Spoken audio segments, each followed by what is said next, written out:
All right, so thank you everyone for coming today. I'm super excited to talk with you all. I'm going to rearrange one of my computers while we're working here. So yeah, like Chris said, I've done a couple events with Neuron and the Beer and UX group. Super fun, and I was thrilled when they asked if I could do another event. So I tried to up my game. I like to challenge myself personally, so I'm doing few little extra things this go around.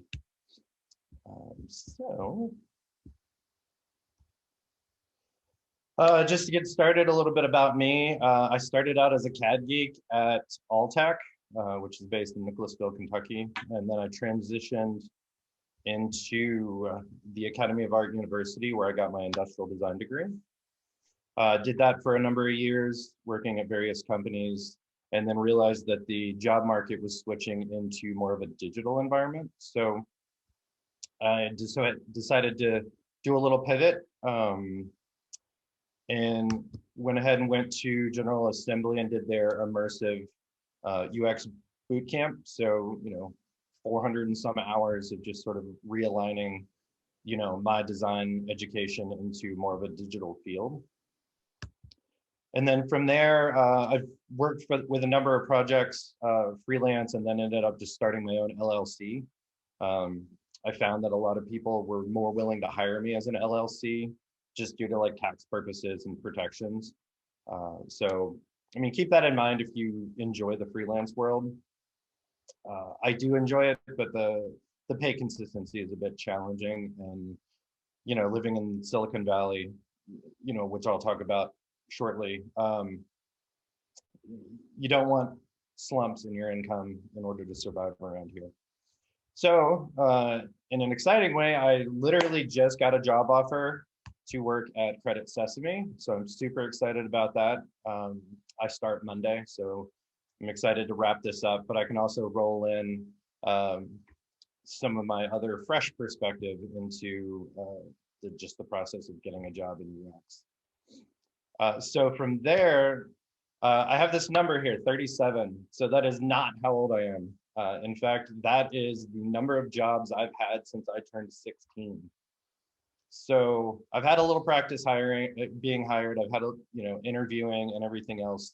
So I can add that experience as well. And as a fun fact, I literally worked 4 jobs at one time, at one point in my life in my 20s. I like the variety, I guess. So why do this? Why get on here? Why give this talk? So some of the people in the room, because I saw Benjamin, who used to be one of my students, I realize everybody's out to get a job in the UX field, and it's really important. We need people that are well trained and well educated. So I do help when I'm teaching at GA to give tips and advice, but obviously I can't spend every waking moment of every day helping people get jobs. But I did see a lot of value in sort of building this presentation in a way that I could not just help you all find jobs, but to better gear you towards the hiring managers that are looking. It's the better the match, the more likely it is that you're going to get the job. So I'm going to give you some tips on how to really refine that match and to better target your jobs instead of attacking it in more of a shotgun approach, or blasting out hundreds upon hundreds of emails, and then the inevitable like applying online to jobs. So let's check out a pretty basic agenda, except a lot of it is going to be weighted on you. So that's going to be the biggest core to this discussion. Then we're going to look at job prep, being active, not just while you're looking for a job, but also being active in your UX community, and then delivery. So let's check out just sort of a basic premise of, the general group. This is pretty broad. You have some sort of UX training in the sense that, you went to one of the various boot camps, you have an experienced mentor that's teaching you the skills, helping guiding your information. Not YouTube. And I say not YouTube because I've encountered students who maybe watched poor YouTube videos or interpreted YouTube videos the wrong way and took it kind of as gospel, and then it really kind of did not work well. And then you have a resume and a portfolio with at least 2 case studies in it. So we'll start with that. All right.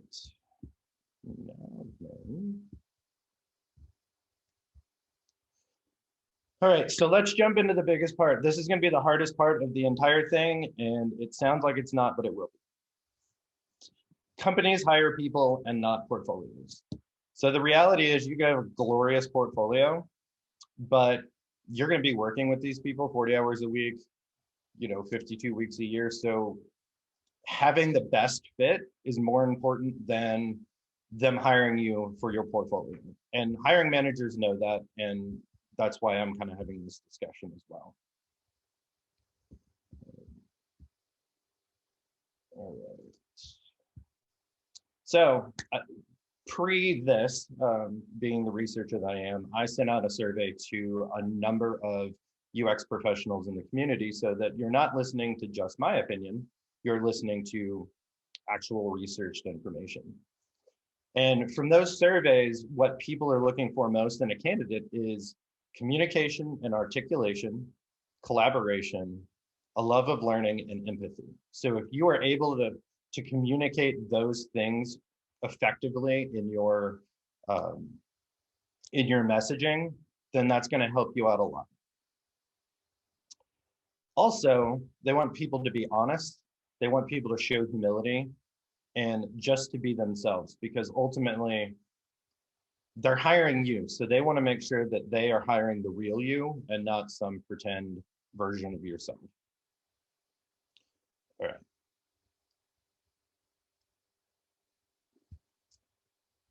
So we all recognize the skills that are listed on this screen. We should all absolutely know what they are. But that doesn't mean that every single one of us are competition. There are 100 people in the room right now.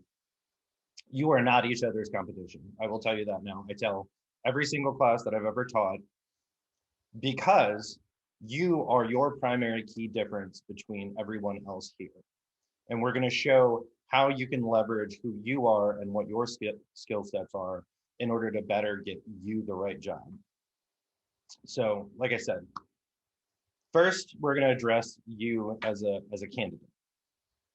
So this first step, like I said, is the hardest because self-reflection can be really difficult. Some people struggle with it, and that's fine. We all have our own moments. But it's really important to be able to look at yourself and recognize who you are and what your strengths are and what is really you and not just what you really want. And I say that because you need to project the mindset of the job that you want to have and the position that you need to be, but you need to be very realistic about it. I would love to be a very strong generalist product designer. That being said, I have moderate visual design skills. So I could survive, but I guarantee there are probably 50% of the people in this room that have better visual design skills than I do. So I'm not trying to get those jobs. So I pulled this quote. This guy is actually a financial advisor, but I loved what he said because I felt it was completely applicable to what I'm talking about. So it's really not this like fake it till you make it scenario. I'm not asking you to pretend to be something you're not, but you can be the person that you actually want to be, and that is okay. You don't need anyone's permission to do that. So it's kind of that moment where you need to like own who you are and embrace who you are and sort of start using that to build your confidence. I know it's starting to sound a lot like self-help, but I promise it's not. Now, value. So like I said, for myself, I am not going to get a job doing visual design. It's just not going to, even if I wanted to. And I'm okay with that. So my value, where I can confidently walk into a room and say, hey, I can research the shit out of some stuff and come up with some pretty insightful conclusions that maybe 99% of the candidates can't do. And I have that confidence. I do not have that same confidence with visual design. But there are tools out there that we can use to help better assess ourselves and give us a little bit more direction. So this part is going to be less challenging than just your general self-reflection. So there are tools out there. I pulled these as a couple examples, and you can just Google them. They're up there. You can also screenshot this or build your own. And you literally will go through here and use this gauging system of 1 through 8 to assess how strong you are at different elements in this chart. And when you start to see sort of a heavier weighted section, that's going to give you a lot of insights into what you should try to be focusing on now. Not to say that you can't strengthen the areas that you're weaker at, but you're not going to get hired for those roles yet. So embrace getting the job and then focus on strengthening the areas where you need more help. Because if you're in that job, you are now surrounded by professionals who can give you insight, can give you one-on-one feedback and help you grow as a designer. Whereas if you're floundering around on the outside, you really need to get in the door. You need that feedback. So a little while back on the Beer and UX meetup group, Blake also did a discussion on choosing the right career path. So I do highly encourage everyone to go back and look at that after you've sort of done this self-assessment to really kind of figure out what you're going to be strongest at. And you'll end up somewhere in one of these 6 groups, either research, content strategy, which is kind of where I like to be, UI design, general design, information. So just kind of work with it and see where you think you're going to be strongest at for a hiring manager. All right, beer time.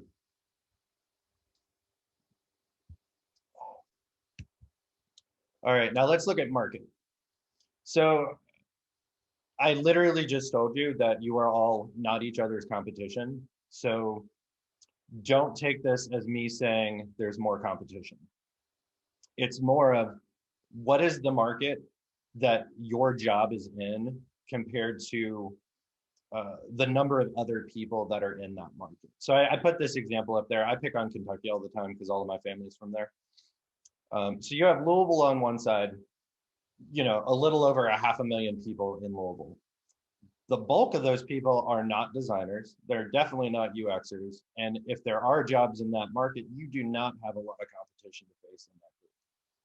Whereas if you're here in Silicon Valley, like I am, literally across the street from eBay, there's about a UXer every 10 to 15 feet at this point, I think. Literally, my apartment in San Francisco, there were 25 apartments in the building. 3 people in the building were product designers. So there's a lot more density and a lot more specialized people in this area versus other areas. So now let's look at place. So when you look at the map, and I went ahead and put these points in there as well, there are 8 like pretty hardcore UX areas in the country, but you also need to start factoring in when you're looking for a job, what is the work environment that you want to work in? I've worked in Wisconsin, so I know what the Midwest work environment looks like. I've worked on the East Coast. I've worked in California. Not to say that I've worked everywhere, but I have a pretty good understanding of the difference of cultural office space and like how they do things. And I can tell you, coming from California to the Midwest, it's a little challenging. So keep that in mind. If you're one of the people who needs a lot of structure in your life, the office on the left is probably not going to be the work environment for you. That being said, if you love ambiguity and gray area, and I can stop and play a game for 15 minutes and turn around and go work for 3 hours at 110%, that might still work for you. So it's really going to be about understanding what works best for you. So some other things that you should factor in. do you want to work for a larger company or do you want to work for a smaller startup? There are pros and cons to both. Startups have less structure, and you can be required to wear more hats at that job. But you may have less direction, if that makes any sense, less guidance. Whereas like at a large corporation, you're likely going to have to be very, very specialized. And there's probably going to be so much direction that it's going to be hard to do anything besides what you've been hired to do. There's agencies. You can work for an excellent agency like Neuron. You know, we had Neuron introduced me to two new staff people there, which is great. Tons of diversity. You get to learn from their leadership, which, you know, I brag about. So, you know, that's definitely an opportunity. And like I said, look at the regional and cultural norms of where these jobs are and the company culture and values.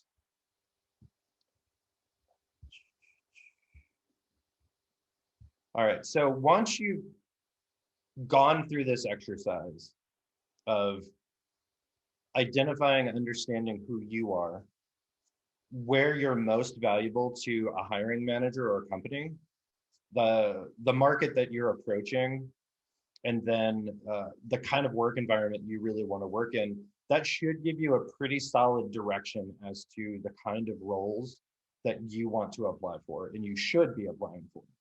Because chances are, if you feel like that's a match for you, that company is probably going to think that you're going to be a good match for them. All right, so I know that was a lot to take in, and I totally talk really fast. Now it's all about messaging. So, you know, like I said, once you redirected that compass to what is going to work best for you, it is from then on out about messaging and how you're communicating to hiring managers, to everyone, and we're going to spend some time talking about this. But Mike, I am a quiet and shy person. I'm self-effacing. Being insecure is part of my well-crafted design persona.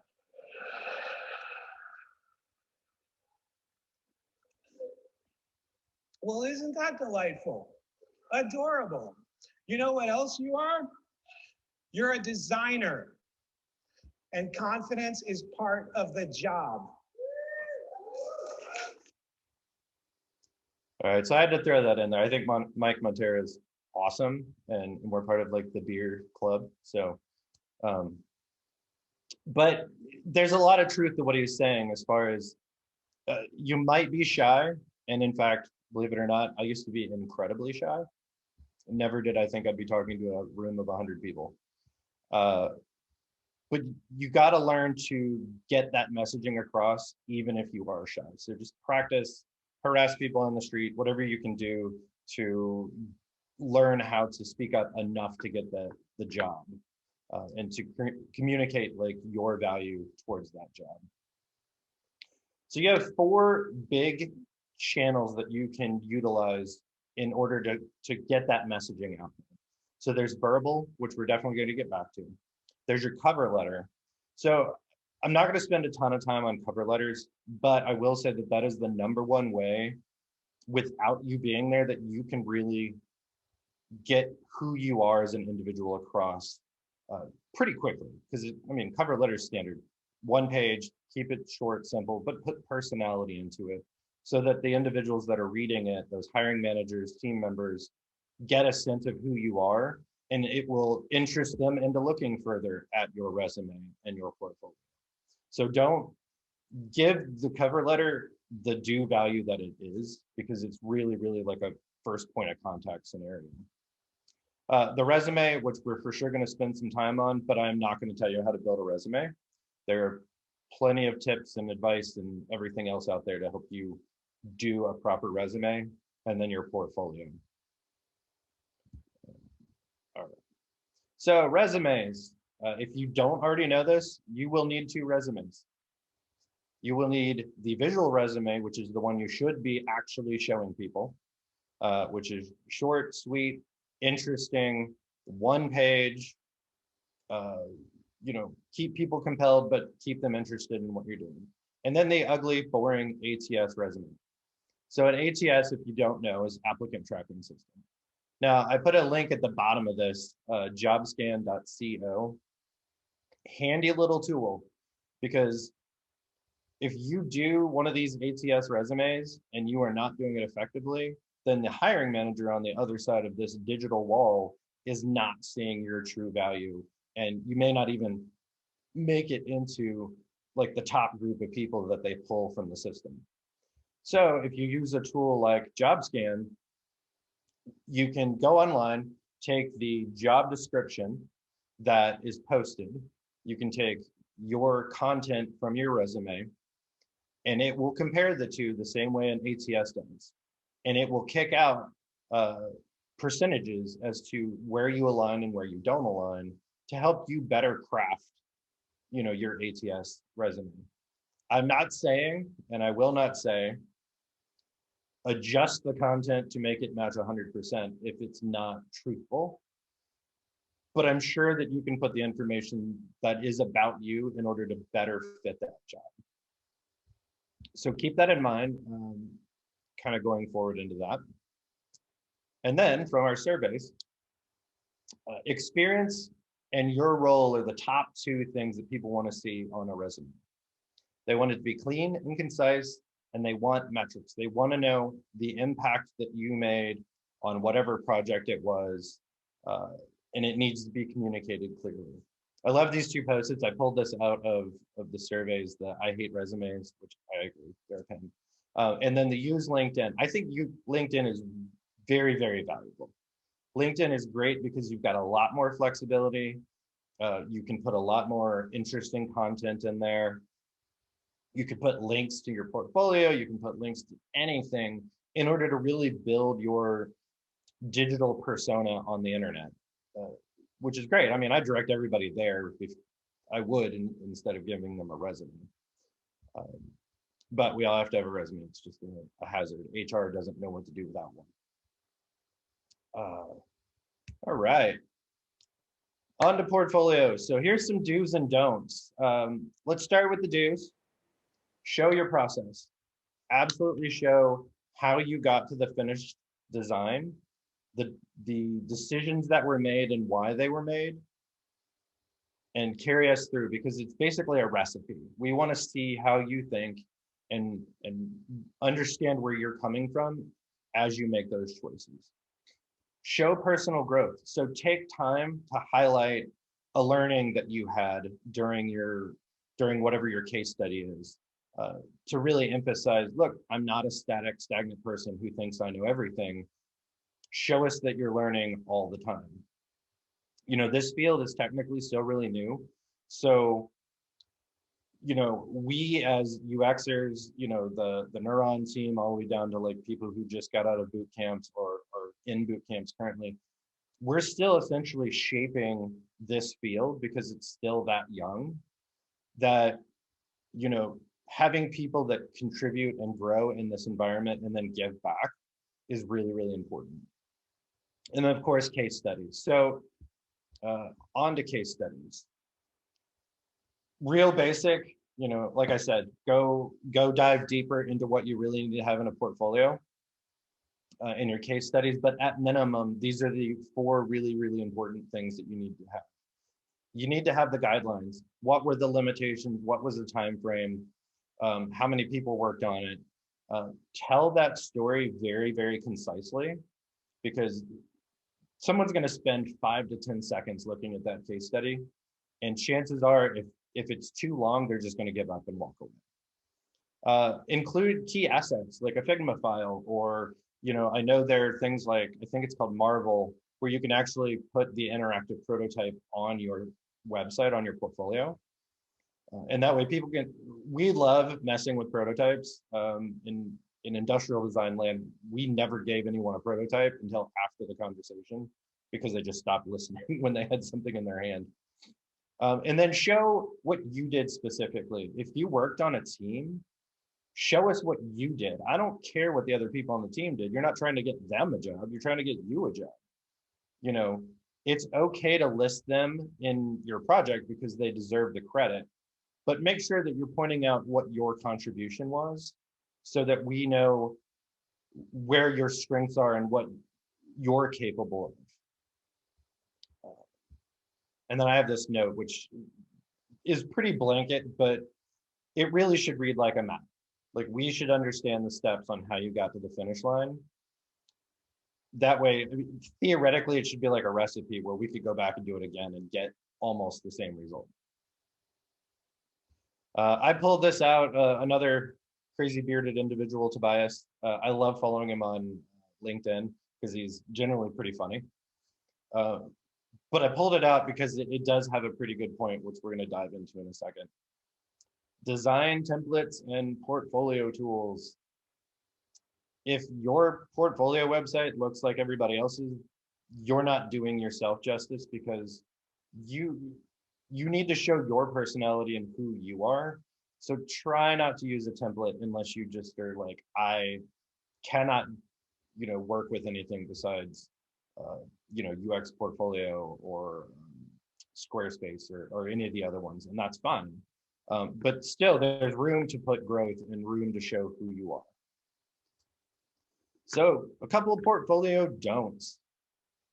Please don't animate everything. This is straight from our survey. It was literally the #1 thing that people were like, please stop animating everything on your portfolio. You don't need to show us the double diamond. We're all UXers. We all know what it looks like. We don't need to know that you know what it looks like. This new trend, which visually I find intriguing, the skeuomorphic and neomorphic, it's better kept in a separate section of your portfolio called I explored visual design techniques and these are trends.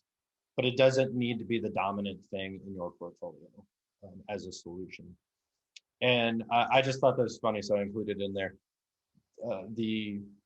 A couple of responses were, please stop using Dribble as your portfolio. So sorry, Dribble, if you're out there watching this. A couple other little post-its that I found interesting. Don't do a lot of flashy stuff without showing research and sketches and stuff. Like, have value and substance in what you're showing. Curate your content. Like I said, it needs to be streamlined. It needs to be very concise.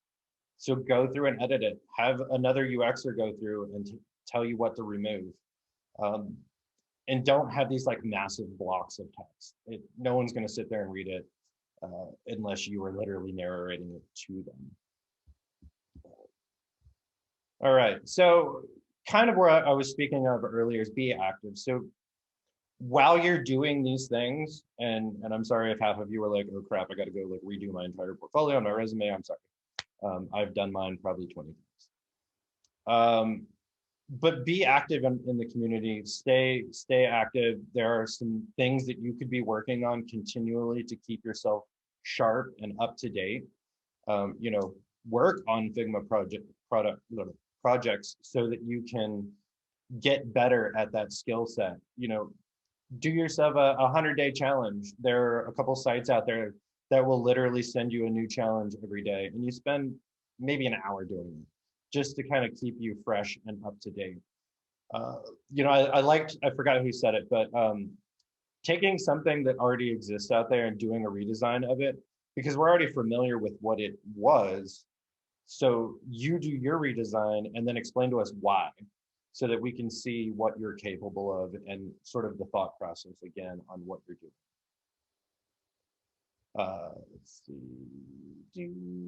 Contribute to the UX community. So I'm a big fan of this, and I will actually honestly say, I don't feel like the industrial design community that I came from was as proactive about being a community. It was really, really competitive, and a lot of people were very kind of like, no, this is my job, and I'm going to keep my design secrets to myself. Whereas I feel like the UX community is very like arms open, supportive, and we really encourage people in the industry to continue that trend and really be like good role models to, your peers and other up and coming people, or, whoever. Just try to make our community better. That's why I do these things, is because I love sharing I think the Neuron team is amazing. So of course I'm always happy to come on camera and talk about something. Um, I love doing hackathons. That's why I love teaching when the work I do at GA. So anything I can do to share or help another UXer, I'm always happy to do it. Please don't fill my inbox with lots and lots of messages asking for help. I will get overwhelmed, but I will try to give whatever advice I can. So I wanted to get back to this verbal messaging component, which I had at the top there.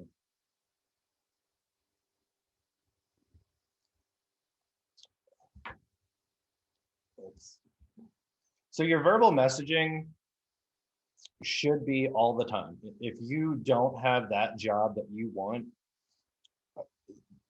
that switch should always be turned on. You should be continually telling people the kind of places you want to be working, the kind of job that you want to be doing. Share it. Tell, the guy standing in line at the grocery store, tell, family members. You don't know who they know who might be looking for a job, looking to hire somebody. So get that messaging out there. I'm not saying drive people crazy, but honestly, I have literally gone onto my email and sent 100 people in a row. I copied and pasted, hey, this is the kind of work I'm looking for right now. If you know anybody, please let me know. And there's no shame to that. Getting a job and surviving, that's what you got to do. All right. So a couple of resources that I wanted to point out. So it was 15 years ago, easy.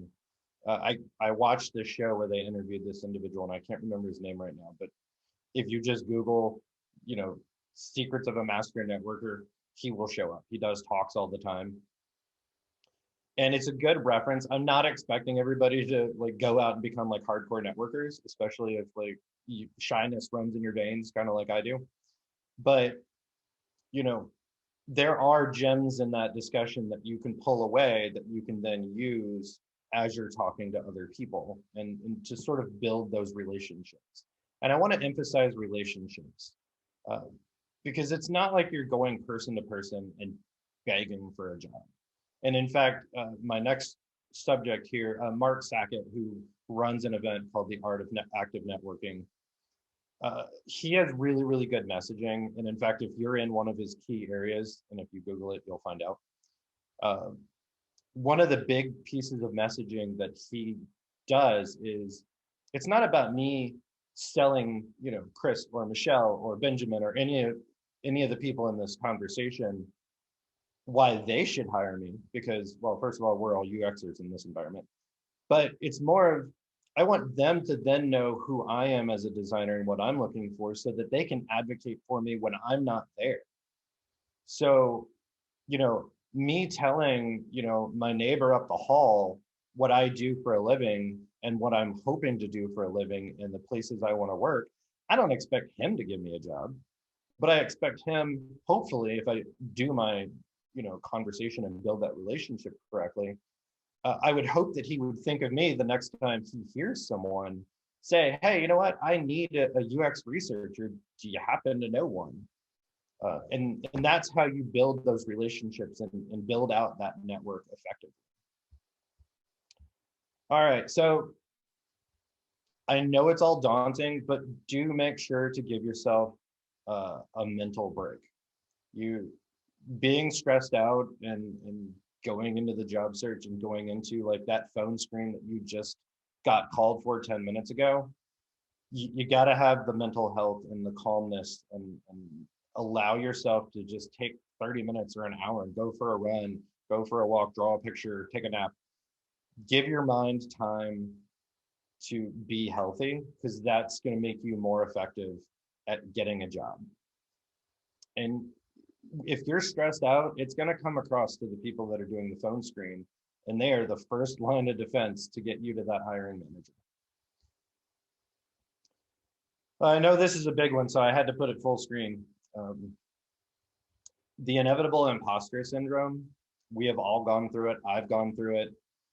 That idea that everyone else out there that's applying for this job knows more about what we're doing than I do. And that's not fair to yourself.